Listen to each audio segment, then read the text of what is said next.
Previously on Alan Wake, Alice has been kidnapped. Alan, please help me. Alice? You'll do exactly what I say if you ever want to see your wife again. I can't tell anyone except my agent Barry. Damn it, Barry, they'll kill her! You're my best friend, and I'm worried that you're not right in the head. The ransom is a manuscript I supposedly wrote that's coming true before my eyes. It happened just the way it was on that page. So dark. I have found only a few scattered pages. I want the entire manuscript. The deadline is in 2 days. I found Mr. Wake's pages. Good girl. How the hell did she get her hands on the manuscript anyway? I don't know. She's resourceful. I told you were too hard on her. Listen, I found out all sorts of interesting stuff while I was digging around. Yeah. Mr. Wake, it's Sheriff Breaker. We have an FBI agent here, Agent Nightingale. FBI? He's anxious to see you. You'd better come to the station. Okay, I'll be right over, Sheriff. Let's make this quick, huh? Help you folks? Name's Randolph. I'm the manager. We're looking for Rose. Works as a waitress down at the diner. Rose, sure. Nice girl. Who wants to know? I'm Alan Wake. The writer, huh? I heard on the radio you were visiting. Well, I'll show you her trailer. That Rose, she's a nice girl. Always pays her rent on time. As I was saying, Al, I found all sorts of weird stuff from the local newspaper's archives. This place is crazy. Disappearances, mysterious deaths, urban legends come true, and get this, most of this stuff takes place around Cauldron Lake. Well, you ain't wrong, mister. The Indians thought the lake was a doorway to the underworld. I'm the God-fearing type myself. I don't hold with that sort of thing. Yeah, okay. Anyway, there was an island there owned by a guy called Thomas Zane. Now, some of the articles I found about him make him out to be a famous writer, but I ran a bunch of searches, couldn't find a single thing he wrote. Zane was heavily into diving, so much so that the place came to be called Diver's Isle. But the volcano under the lake erupted in 1970, and Zane went down with the island.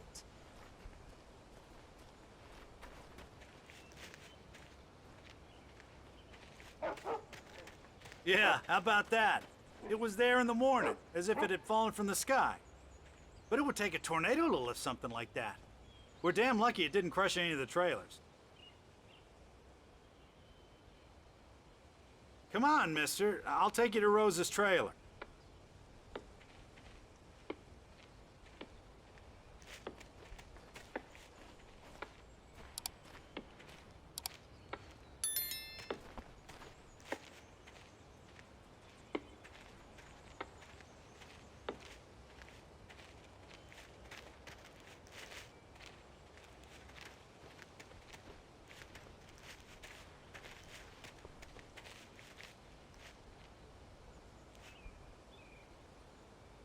It gets better. A local girl, Barbara Jagger, drowned in Cauldron Lake just a week earlier. They were lovers. Sure, Jagger's a local spook story. The Scratching Hag comes for you in the dark. Childish stuff like that. Anyway, Al, I'm just getting to the best part. All of the articles about this stuff were written by Cynthia Weaver. I asked around, and she's that crazy bag lady you met. What, the lamp lady? She can be a little loopy, but she's not homeless or anything. Yeah, anyway, she knew both Jagger and Zane before they both died, and she had some kind of a breakdown.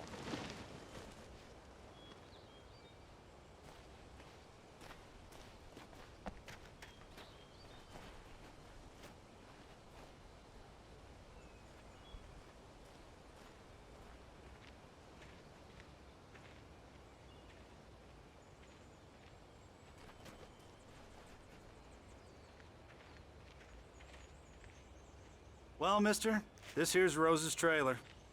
You mind me asking what you want with her? We're just here to talk to her, pal.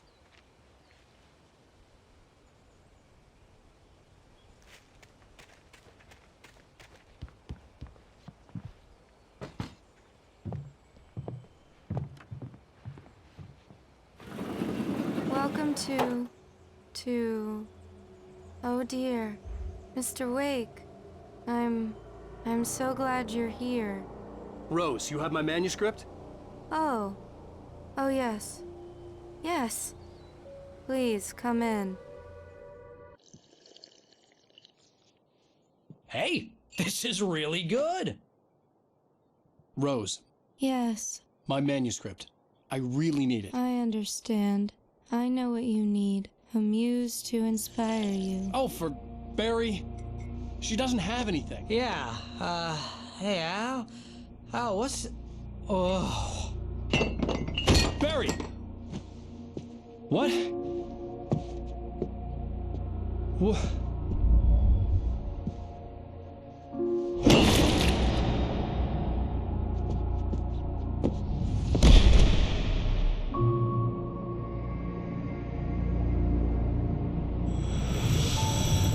It's coming for you, hiding in my barber's skin. I'm too weak to stop it. You must turn the lights on. I promised I'd come visit you and your lovely wife. You must finish what you started. I insist. You must turn the lights on. Turn the light on. Back to work, boy.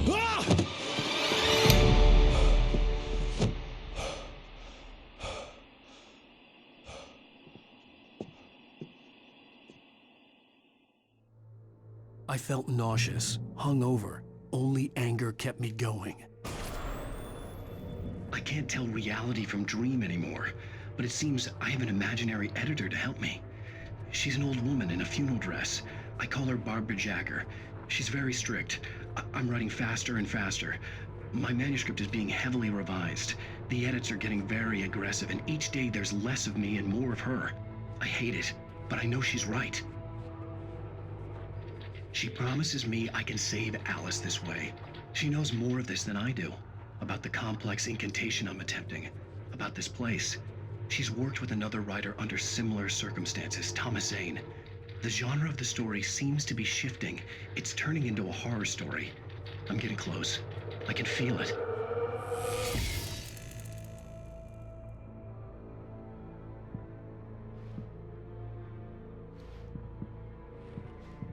Rose took a day from me. I had less than 12 hours left to meet the kidnapper. All I could do was get Barry into the car, work something out once I got on the road.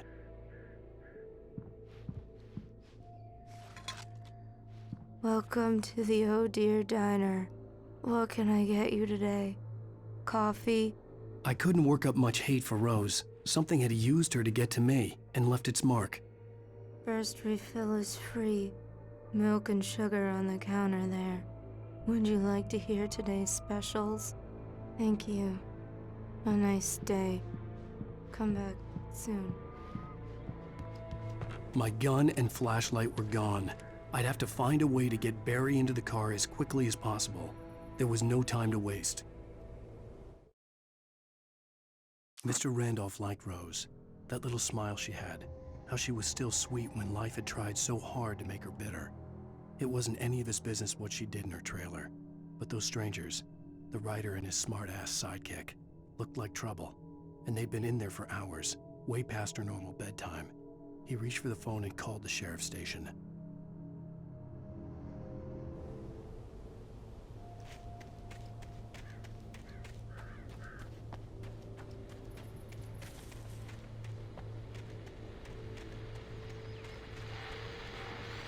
I just stepped outside to catch a breath of fresh air, and let me tell you, the weather's getting heavy. Nights like this make me especially glad I'm here talking to you and not home in bed. Once the weather takes a turn like this, I can't sleep at all. It's all tangled bed sheets and dark thoughts, punctuated by the occasional plunge into nightmare. Is it just me? Well, perhaps it is.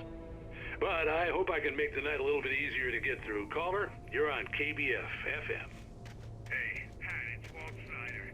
What's on your mind, Walt? Well, I ain't the way you are, bud.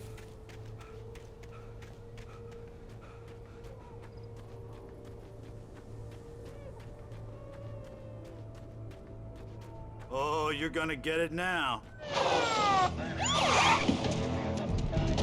God knows what you've done to that poor girl. This is Agent Nightingale, FBI! Get him up, Hemingway! You're under arrest! You move a muscle, I'll unload right in your goddamn face! Stay right where you are, Slade!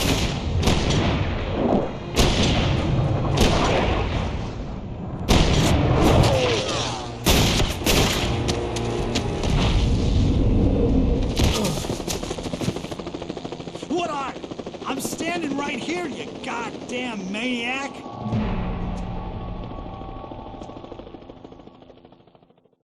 I hated to leave Barry behind, but there was no way I'd miss my appointment with the kidnapper. Give it up, Mr. Wake. Come on. Make it easy now. Get after him. Don't let him get away. Move it, move it, move it! I'll have you shot if you let him get away.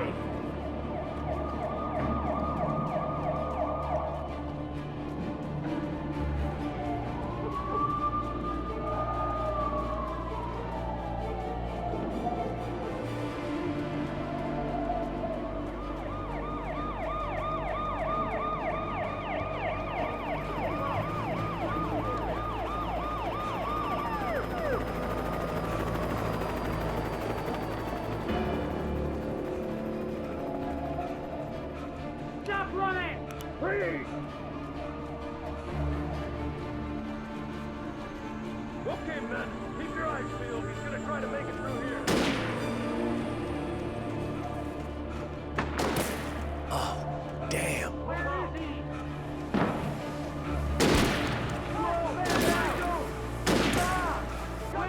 Where did he go? Wait!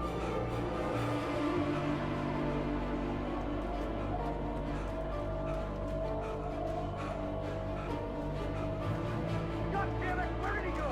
Slip away! Keep an eye out!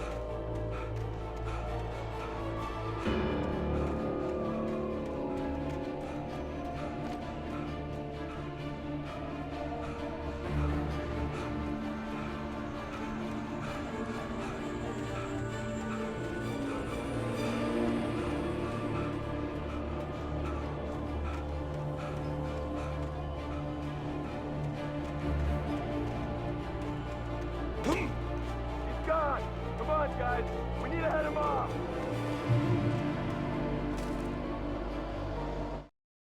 For decades, the darkness that wore Barbara Jagger's skin slept fitfully in the dark place that was its home and prison.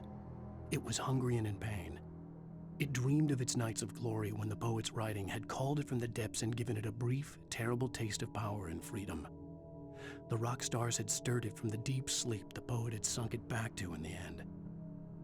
When it sensed the writer on the ferry, it opened its eyes.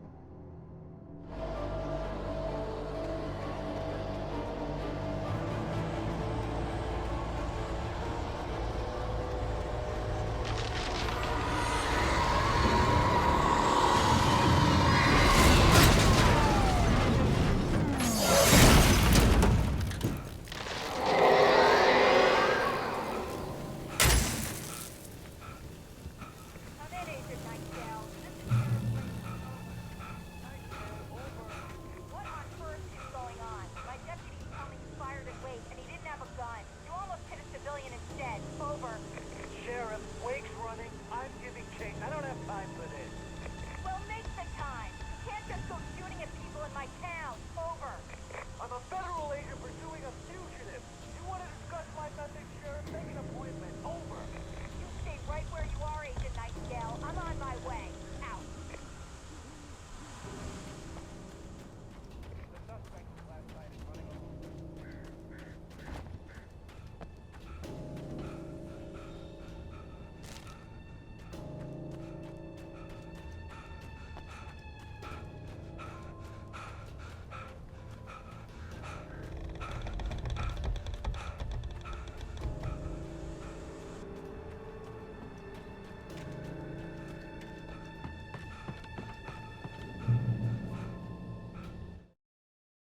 Rose didn't know how the strange old lady got in her trailer, and she looked wrong somehow.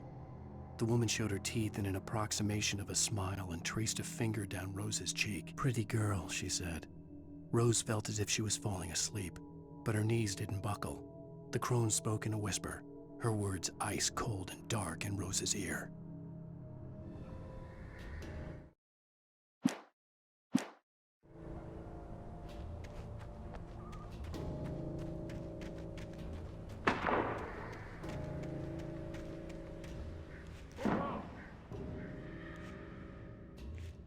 Search the area.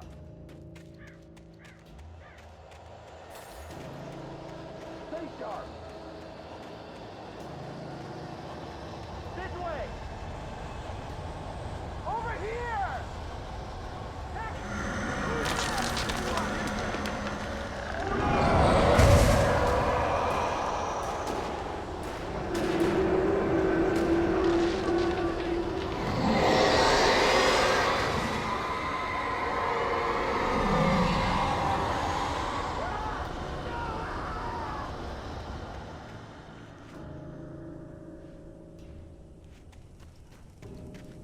This horror was everywhere I went, circling me. The cops didn't stand a chance. They were after a writer, not a monster.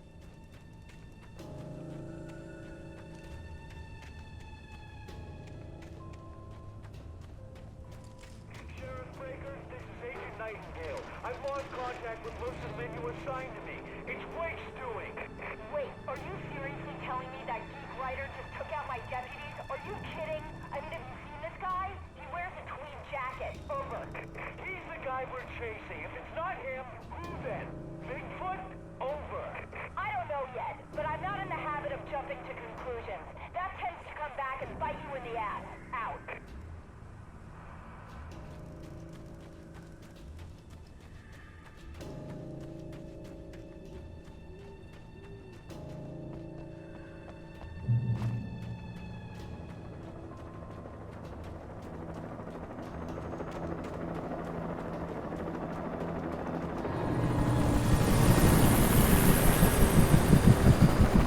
You on the ground. Hold it right there. There's nowhere to run. Freeze!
This is James. Mulligan, Thornton, come in. Over. Thornton here. James, we got both Wheeler and Rose in custody. They didn't put up a fight or anything. Why, they were... Hey, what are you doing? Come on! Sit down and give me that. James, Mulligan here. Over. Go ahead, Mulligan. Over. We got Wheeler and Rose here. Wheeler's drunk or hopped up on something. Speaking of which, that Fed had a pretty distinctive whiff of Otis Scotch about him, if you know what I mean. Over. I don't have anything on that, Deputy Mulligan. Over. Well, whatever. Anyway, Rose is just being plain weird here. You better get Doc in to take a look at both. Over. Gotcha. You better get them here quickly. The, Fed's gonna want to interview Wheeler. Over. Oh, yeah, I'll bet he does. Looks like they have a lot in common. Mulligan out.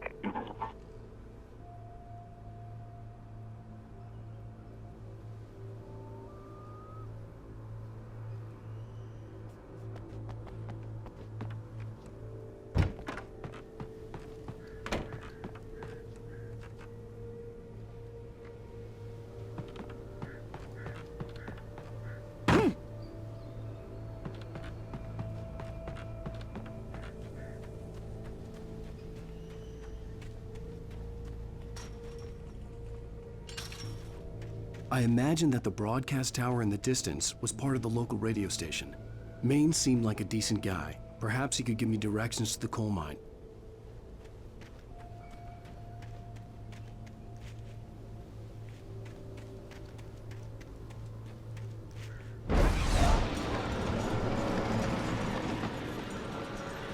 Unnatural shadows clung to the gate. The darkness that was after me was trying to stop me. I wouldn't get through without one.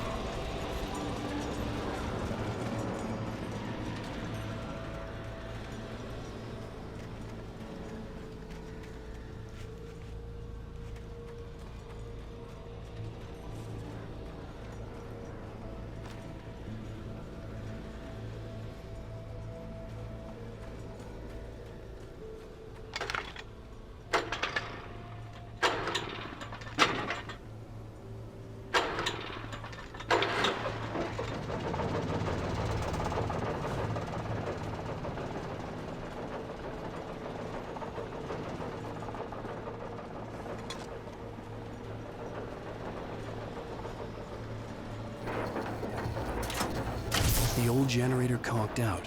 I'd have to see if I could fix it and try again.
It took me a moment to recognize the flashbang grenades. They were an ideal weapon for my situation. Team 1, come in. Over. Team 1, this is Sheriff Breaker. Report. Over. Team 2, come in. I need a report. Over. Come on, guys. Talk to me. Come in, please. Over.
And here's another call.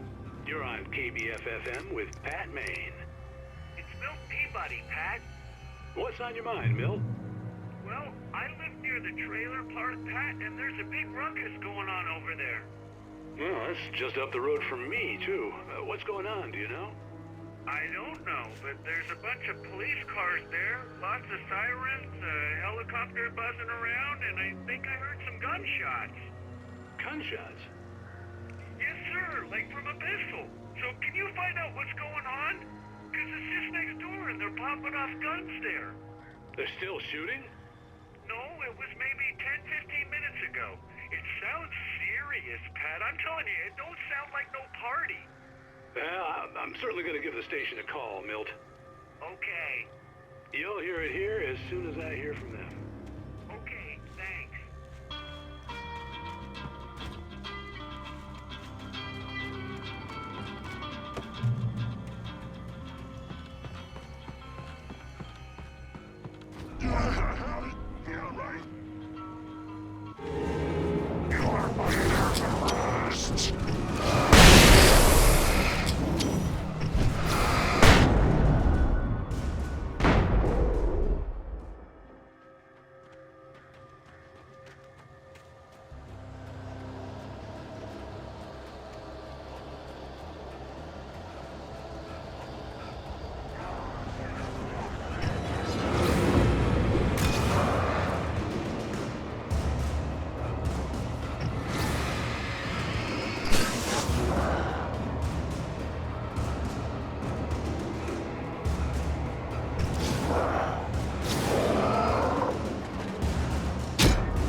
I hope Maine could lend me a car to get to the coal mine. It's Lorna Miles. Oh, why, hello, Lorna. What do you have for us? Well, I just don't see why the cops bother with the trailer park. What do you mean? It's a trailer park. Of course you're going to have trouble in a place like that. I mean, what do you expect? The sheriff should be helping us normal citizens instead of wasting resources on those people. Well... Let the trash sort themselves out. I'm sorry, but my granddaddy settled in Bright Falls in 1911. Well, thank you very much for that compassionate viewpoint, Lorna. Oh, here's a little surprise. The famous writer Alan Wake just walked in, folks. I'm going to see if I can talk him into an interview. Come on in, Mr. Wake. Oh, I'm so glad you could find the time to do this, Mr. Wake.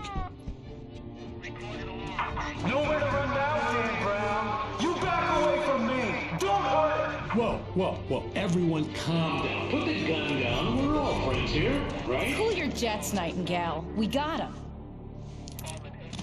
Shoot, priest! What the hell's the matter with you? There's a civilian in there.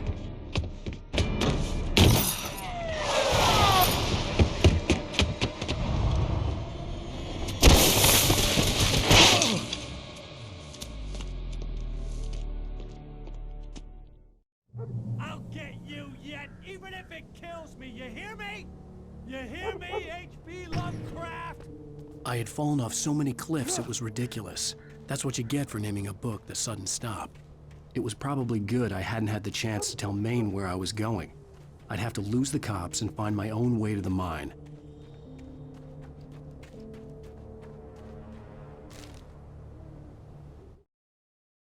Nightingale stared through the broken studio window into the dark woods. He turned around, started to walk out, but Maine grabbed his arm. "Young man, you almost shot me. You don't shoot off rounds at people like that. What's the matter with you?" Nightingale shook his arm free, marched out. His cheeks burned with rage and humiliation.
There was no sensible reason for the power company work lights to be here.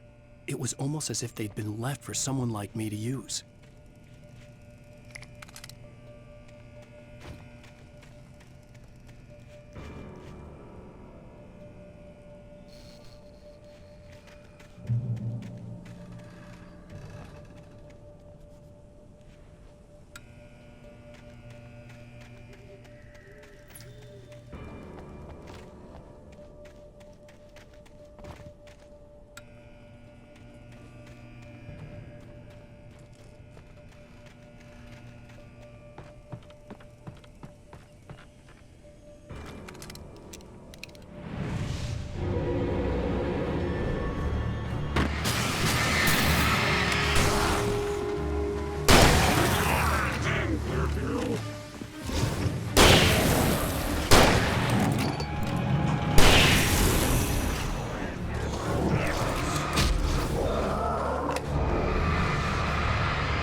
The bulldozer's engine roared to life. Mud and rocks flew as it fought for traction. It crashed through the concrete wall and landed heavily in the yard. If it were an animal, it would have shaken its head after the impact, fixed its eyes on me, and charged. Of course, it had no head, nor eyes. Shadows crawled on its form, twisting it into a monster. Then, it came for me.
Sarah trusted her gut, and her gut said Agent Nightingale was an asshole.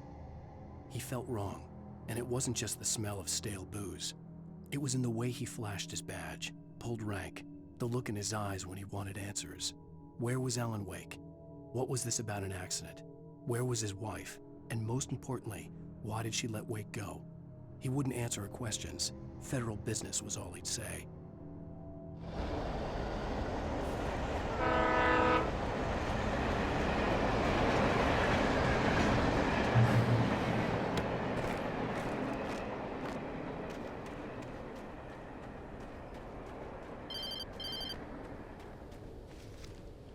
Hello? The most stubborn man I've ever met. Alice? Alice? Alan, I'm so afraid. Keeps me in the dark. Please help me. I look at you, Alan, and it's not you. Something else. Looking out from behind your eyes. Alice, I'm here. I'm so alone here. It's all gonna go to hell. You need to be careful. Cooperate. The connection had been terrible, but that wasn't the only thing that hadn't been right with the call. She sounded wrong somehow, but she had called me. I could see a railway bridge up ahead and a warehouse of some sort on the opposite shore. I hoped I could find a car from there.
That was pursuing me was growing stronger, and it was taking over everything in its path.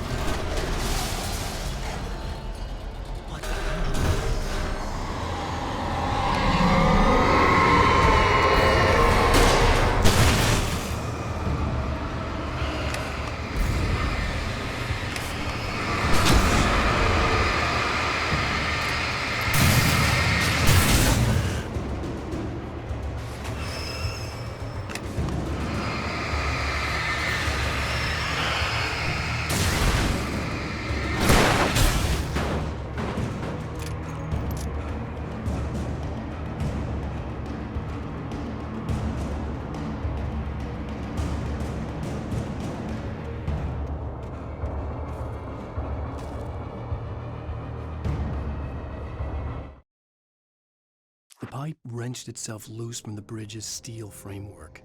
Wrapped in darkness, it floated in midair, twitching. For a moment, I didn't understand what I was looking at.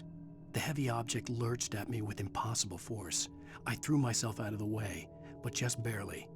When I turned my flashlight on it, it shook in a dark rage before it flew at me again. I slammed the door shut right in his smug face. He pleaded for me to open the door. True to form, the asshole actually thought I would obey. I had no sympathy left, no guilt either, not for him. I took a moment to savor the scream.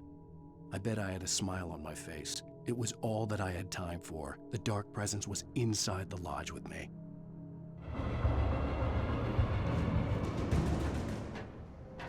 As a teenager, just starting to get interested in writing, Stephen King had been a source of inspiration to me. I thought about all the inanimate objects that had come to life in his books. No one is safe in a good horror story, certainly not the protagonist. That's what makes them fun. This was anything but. The darkness could possess anything, and it was getting closer.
We take the facts of our existence for granted, unaware that they are merely a thin veneer of desperate self-delusion, covering a vast cosmos of madness and horror.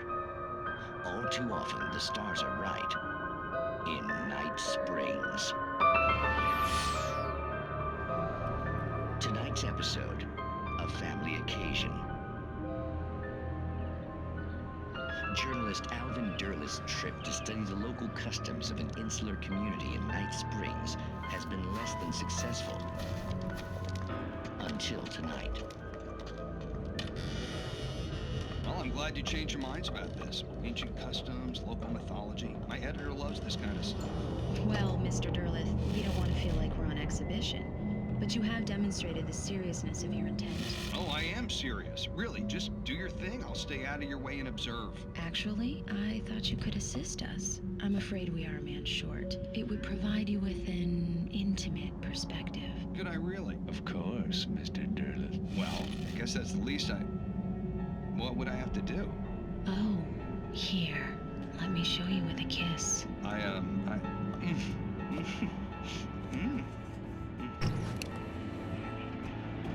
What did you...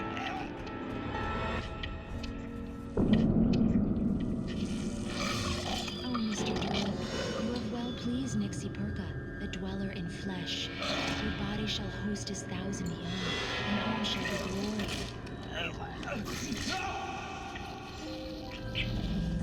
Shh, darling, be calm. Shh. Alvin Derleth learned a harsh lesson. If you go looking for mythology, it may come looking for you. And such quests always bear fruit. Night Springs.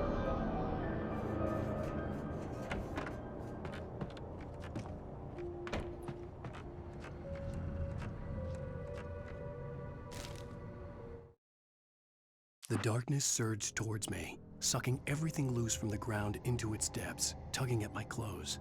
I saw the flare the kidnapper had dropped and threw myself towards it just as I felt my feet leave the ground. The darkness embraced me with the force of a tornado. Somehow I managed to light the flare. The darkness roared and cast me away. I fell toward the dark waters of the lake far below.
Never been this glad to see the sunrise. I had a couple of hours to get to the coal mine.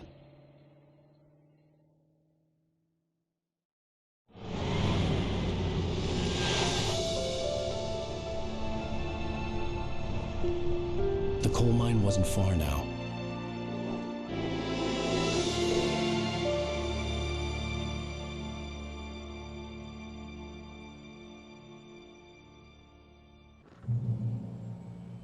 Today, I would meet the kidnapper, and he would give me Alice. I wouldn't give him any other choice.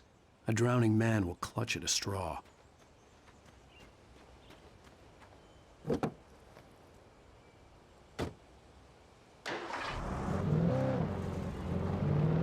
Little by little, without realizing it, I'd come to believe that the story in the manuscript was coming true. The current of its narrative had taken me deeper and deeper into dark waters. Alice had been taken from me. Barry was probably in jail. I was a fugitive from the FBI. The whole world taken over by the Dark Presence was trying to destroy me. It all felt real, but it matched a textbook case of insanity.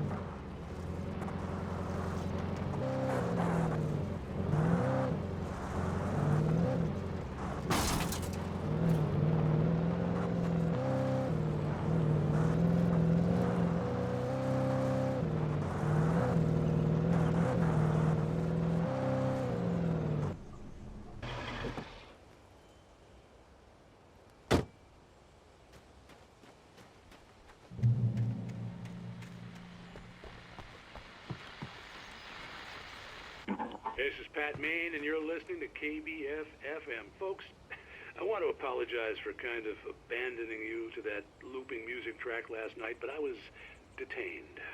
You see, I encountered a big-shot G-man with an itchy trigger finger who could use a lesson in manners and a boot in the ass, not necessarily in that order either. Now, folks, I know I'm not being very informative here, and I apologize for that. I really should just keep quiet, but I'm just so peeved right now, because some people just shouldn't be carrying badges. And I'm just glad that our Sheriff Breaker was there to straighten things out. And if someone I met last night is listening, let me just say, sorry if my mouth...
Welcome back to KBF-FM.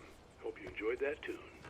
Now, Doc, you were talking about life and finding that special someone, that soulmate. Well, you were talking about that. I was saying I don't buy it. Well, see, to me, that's strange, because I always pegged you as a hopeless romantic. You got me there, Pat. But I think love's where you look for it.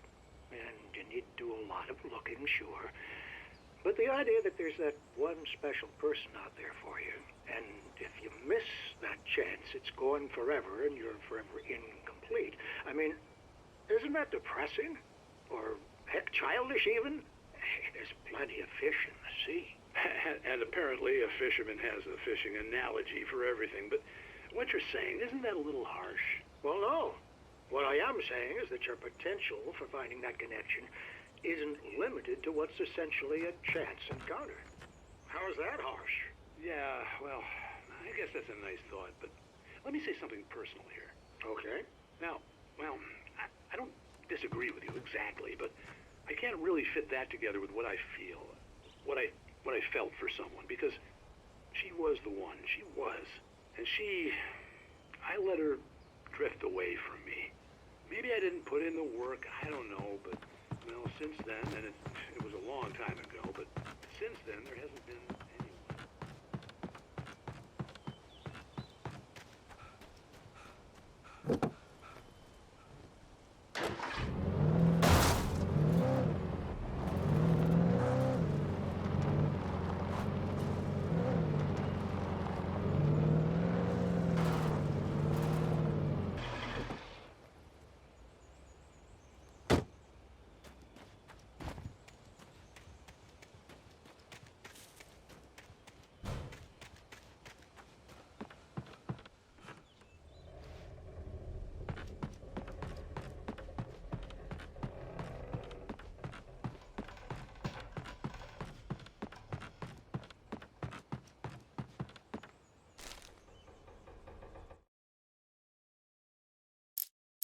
For Mott, spying on the writer on the ferry had been a disappointment.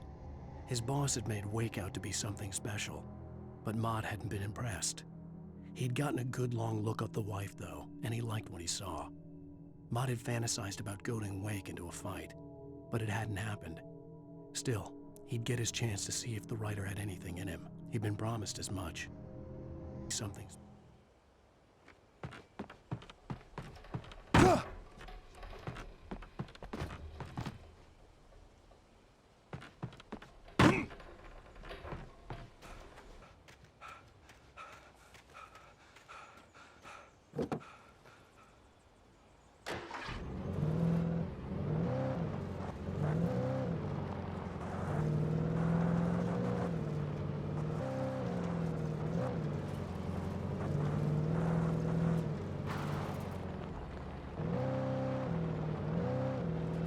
I was early. I was supposed to meet the kidnapper at noon in the main building. The coal mine was quiet. It was a museum now.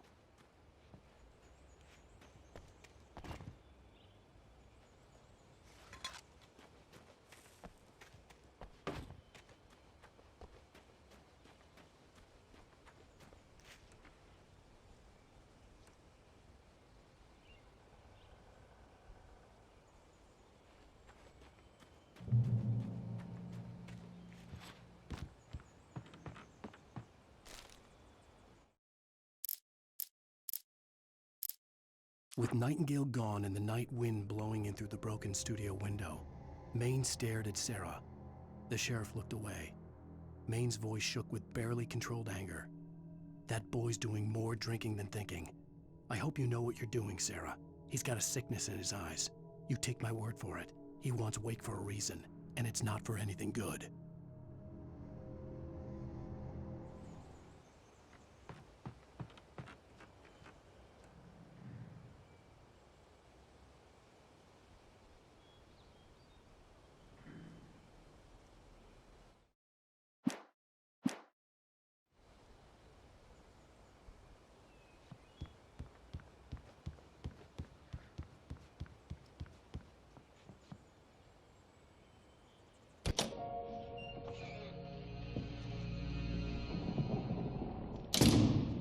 I didn't want to go outside.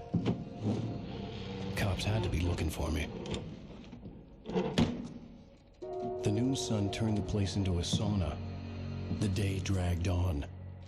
Different scenarios ran through my mind. Ways of how I'd torture the kidnapper to get Alice back. Or the different horrible things he could have done to her. I imagined her dead. I had no way of knowing she was still alive.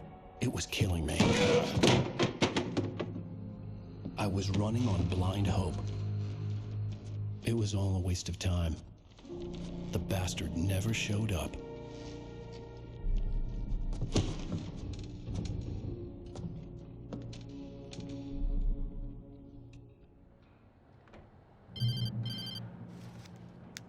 Wake! Where the hell are you? Change of plans. You know where Mirror Peak is? It's a big mountain north of where you are. You follow the path from the mine, you can't miss it. There's a lookout point there. I'll be waiting. I'm through being jerked around by you. You want to see your wife alive? Because if you do, you better watch what you say to me. Do we understand each other? I want to talk to Alice. Yeah, and I want the manuscript. Don't keep me waiting, Wake. Hello? Hello? Ah! I'm gonna kill him! I had to get to Mirror Peak.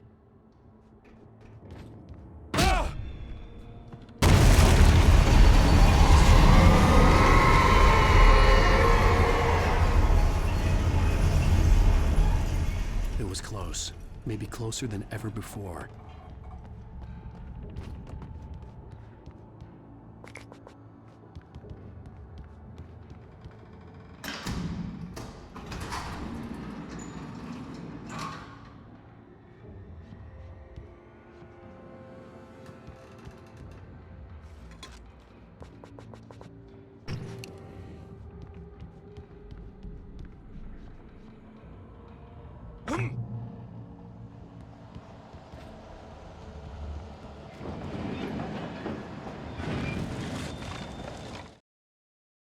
When Thomas Zane fell for Barbara Jagger, it happened fast.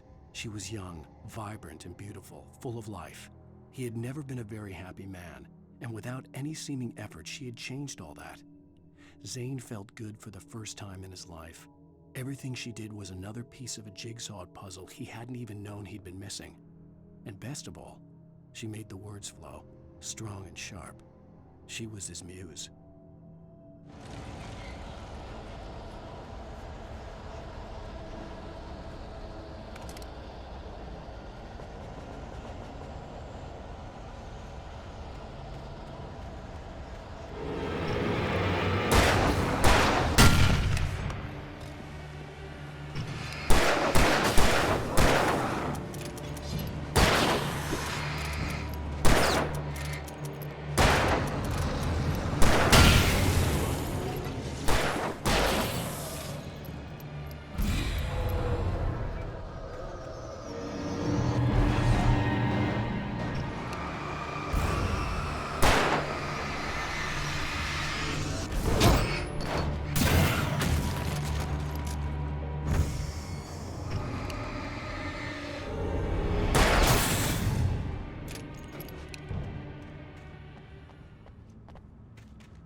The only way to reach the hillside ahead was to go through the building. I had to find a way to avoid electrocution.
Some of the taken retained echoes of their former selves, but these were just the nerve twitches of a dead thing. Nothing remained but a shell covered and filled with darkness. In most cases, these puppets were enough for the purposes of the dark presence. But for anything more elaborate, as with the writer, it was different. It needed his mind. And so rather than taking him over completely, it merely touched him.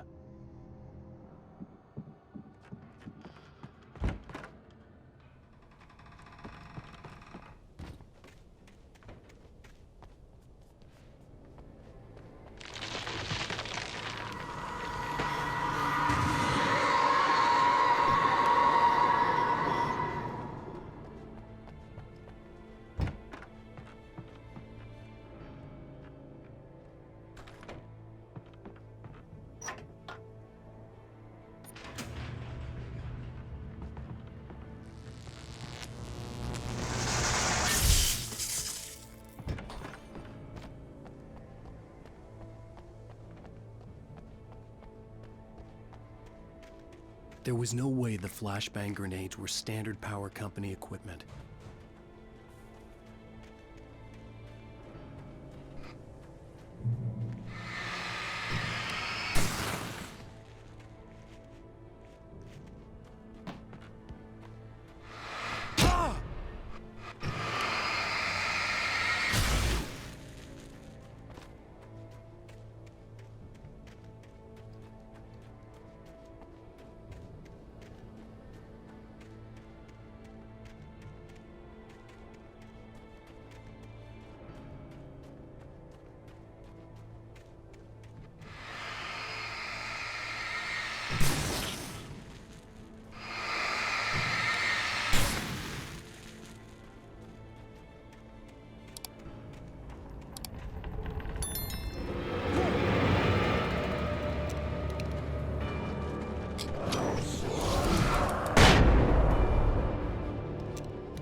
I stared through the bars of the jail cell. Barry stood behind me, swaying on his feet, looking as ill as I felt. Agent Nightingale stood on the other side of the bars with Sheriff Breaker. Nightingale had a stack of manuscript pages in his hand. He seemed unhinged as he gloated. "Well, I've got you now, Raymond Chandler. It's all here, all the evidence, including conspiracy to murder a federal agent."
I had no real plan.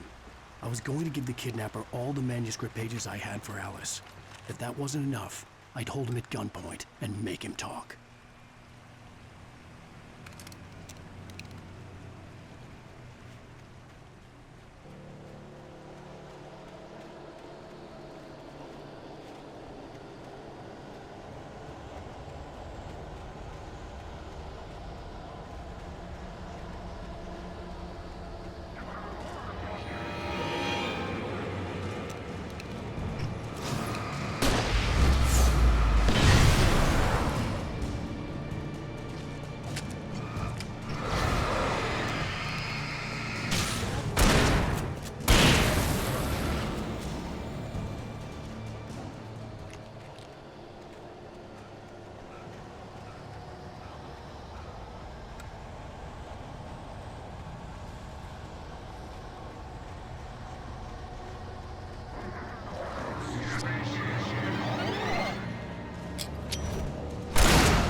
The dark presence was moving ahead of me in the same direction I was going. A cold feeling settled itself in the pit of my stomach.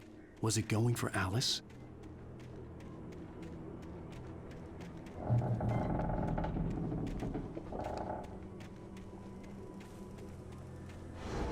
The graveyard shift may cause cancer.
The place was dead, a ghost town. Had been for decades, maybe a century.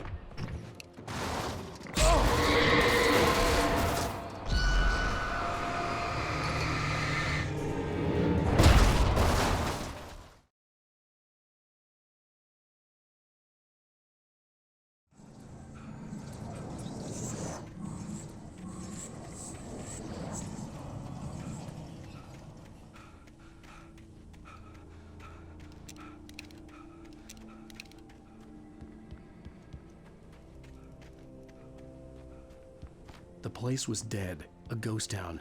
Had been for decades, maybe a century.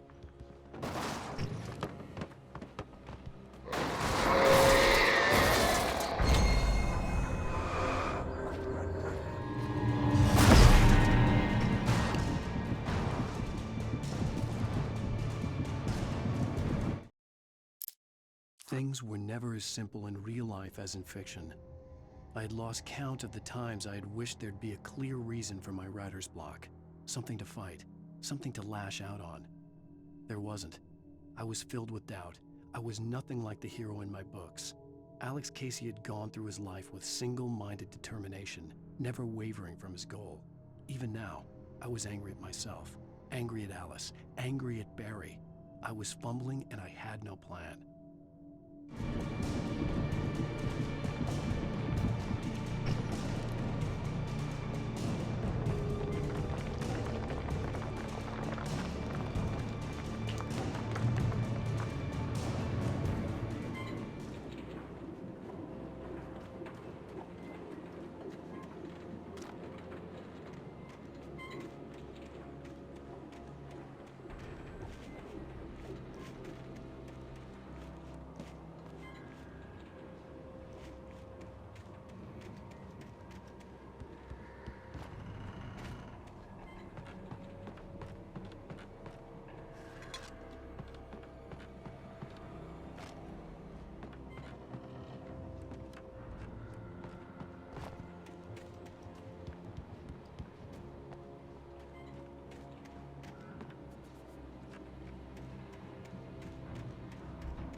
Anything outside of writing is a struggle.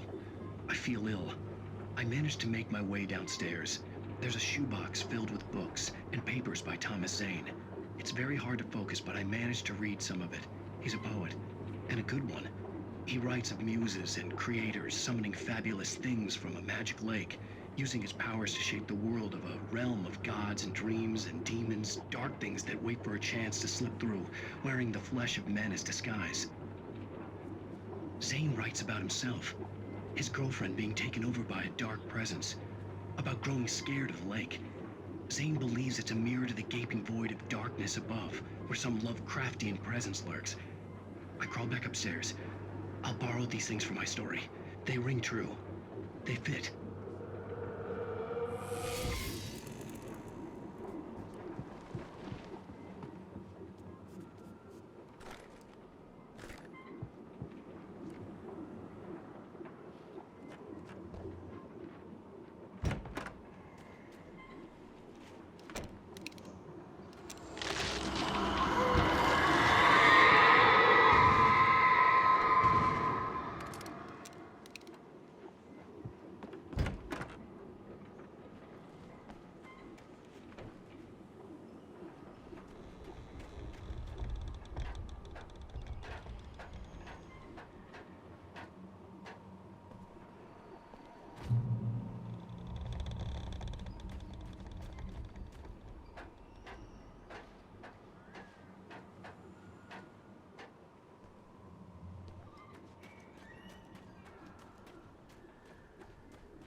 The kidnapper had sent me a text.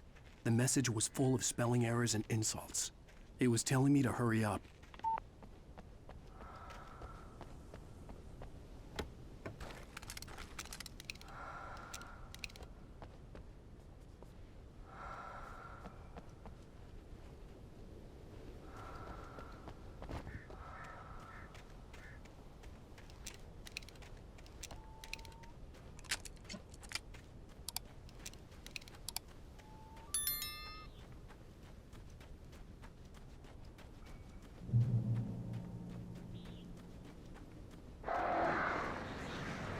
Birds.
Without warning, the headache stabbed at my brain.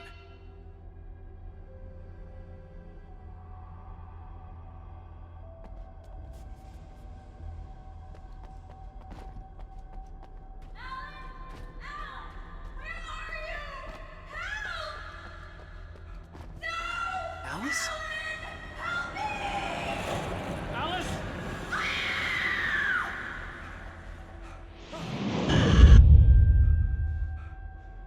I'm losing it. I gotta get out of here.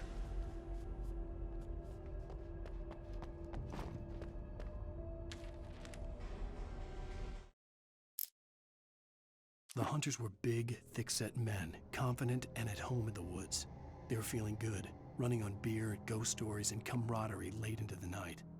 It did them no good, as they were taken by the dark presence, sucked deep into a darkness far worse than any ghost story they ever told or heard.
I'd have to make my way up this mine shaft in order to go on.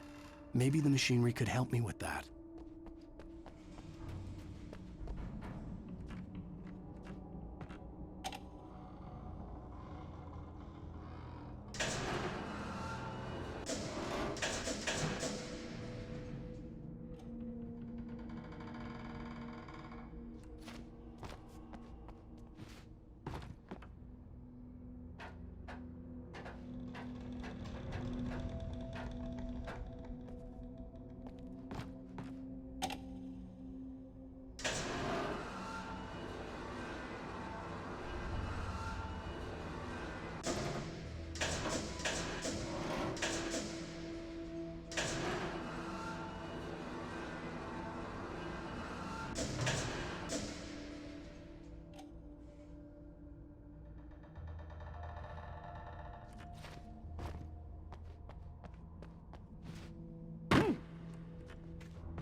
I'd have to make my way up this mine shaft in order to go on.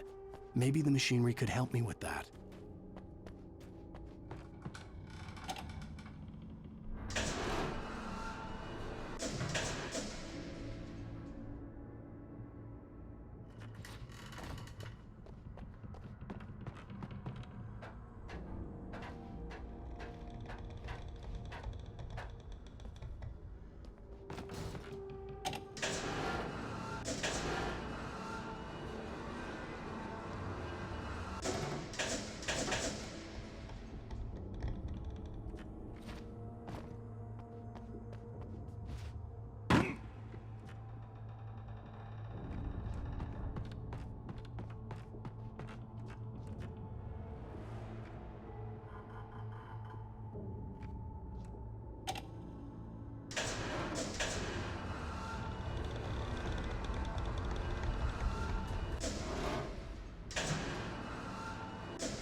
I'd have to make my way up this mine shaft in order to go on.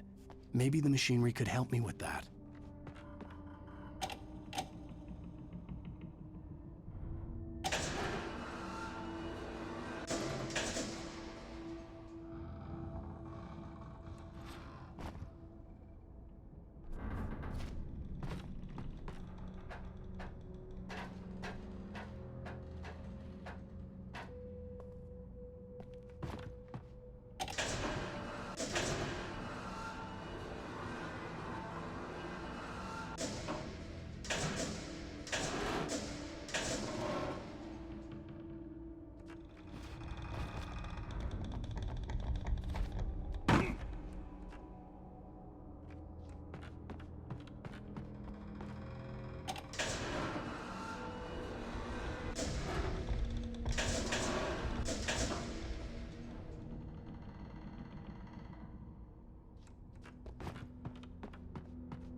Oh, great. Another cable car. Just great.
Maud had checked all of Stucky's rental cabins. There had been no sign of the Wakes. It was dark when he'd found their car parked at the end of the road by Cauldron Lake. It made no sense. They must have taken a wrong turn, but there was no sign of them, and the car had been there for hours already. Frustrated, Mott stood on the rotten ruin of the footbridge that had once led to Diver's Isle before it sank beneath the waves years ago. The boss wouldn't be happy.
I could see Cauldron Lake. I thought I could make out the spot where the island and the cabin had been. There was a light near it. It had to be a boat.